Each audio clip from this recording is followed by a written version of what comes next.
Hello and welcome back to another Rollies Wheels. Today we're going to focus a little bit closer on, it's like an aftercare really, of the Jaguar XJ308, and we're focusing on in particular the leather seats.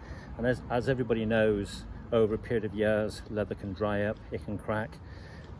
We can feed it with leather cream, it can be quite soft, but what happens after a while is the colouring of the leather starts to fade a bit, or it'll crack where the natural creases are in the leather. So I'm just going to zoom in a bit closer and just show you what I've been doing to help maintain the leather. So here we are on the driving side. This is the seat that gets the most wear, and in particular with climbing in and out of the seat, it's always these side bolsters, this vertical side bolster as well, because you've got the side supports on the seat, and what happens is you've got the natural creasing in the leather, but it does tend to crack a little bit. This is showing a bit more signs of cracking. You can actually see through the leather dye those creases, which naturally sort of forms as you get in and out. And what I'm going to do is I'm going to show you the preparation. I've actually wiped this over and washed it over with some soapy water, because with leather it's the best thing you can do to get rid of the grease before you do anything, before you prepare or put any dyes or leather paint on. So I've prepared this and it's all ready to go. So what I normally do is I have the leather dye, or not dye, it's a leather paint really, which I think is one of the best.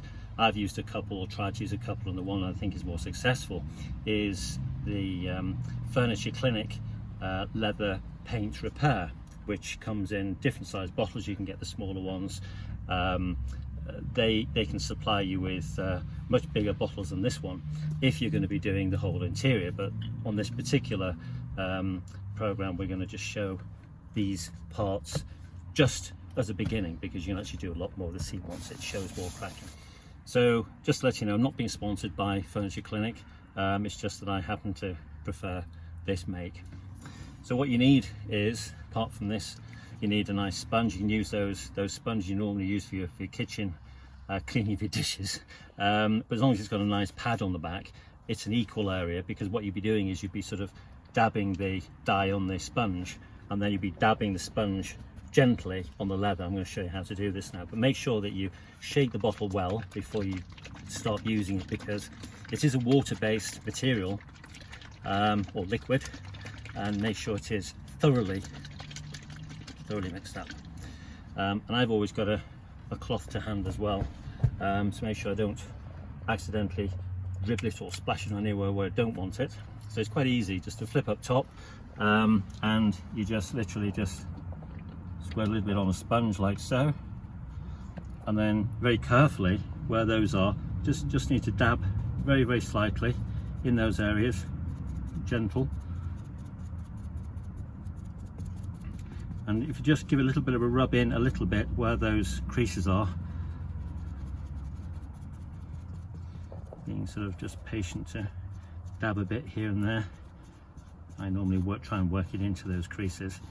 You know, if the creases get a little bit too deep and this doesn't do the trick, you can get a leather repair putty or paste, which you can apply on here, and I'm going to show you in the next video. I'm going to show you how to apply the leather repair paste, because if you've got a rip or a tear or a hole in your leather, it's always probably the answer to be able to use this paste, which hardens and is flexible with the leather, so you're not going to get anything to go too hard.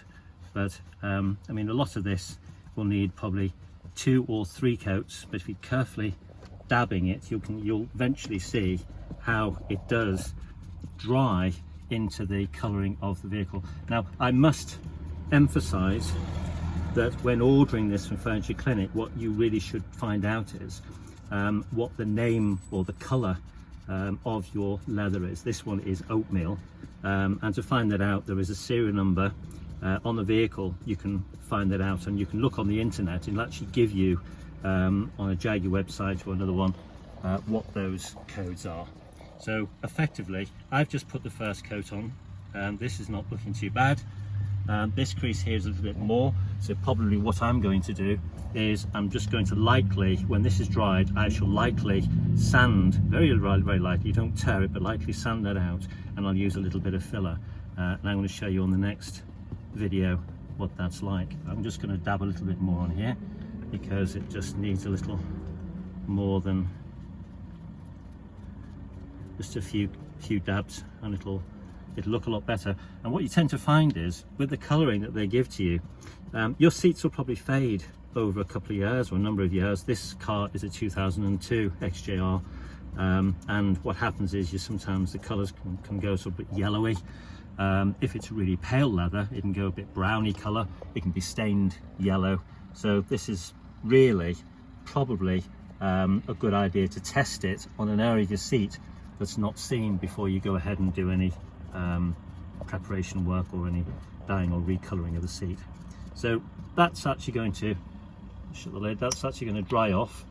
We'll let that take about an hour or so to go off, and then we can take a little look at it again. But really the preparation work is simple. You just make sure you clean the whole of the leather seat or the area you're doing with soapy water. Make sure it's really dry. I've had this dry now for a couple of days. Make sure it's not greasy, and then you can dab this over. A couple of coats on here does improve it, and the next coat on here will hide those little cracks, and it does flex with the movement of the leather. So after 2 coats of the leather paint, you can see it's already made a difference. I'll have a closer look at this. So we had a crease which was across here, and an even deeper crease across here. Now that's just with 2 coats. A 3rd coat might do it, but probably what I'm going to try and do is to lightly sand that on another occasion on the next film to show you how we can get rid of that totally. That's probably a bit deeper than I thought it was going to be, but this one's more or less gone. So that's the sort of thing you can do to help improve your leather. So I hope this has been very useful for all you guys and girls out there who want to look after your leather and want to improve it. And as I say, if you have any questions about the application of this, you can contact Furniture Clinic. But it's very easy to use. You really can't really go wrong. So thank you again for watching. Please remember to subscribe and keep your eyes open for our continued videos. They're all going to be very interesting and quite varied. Thank you.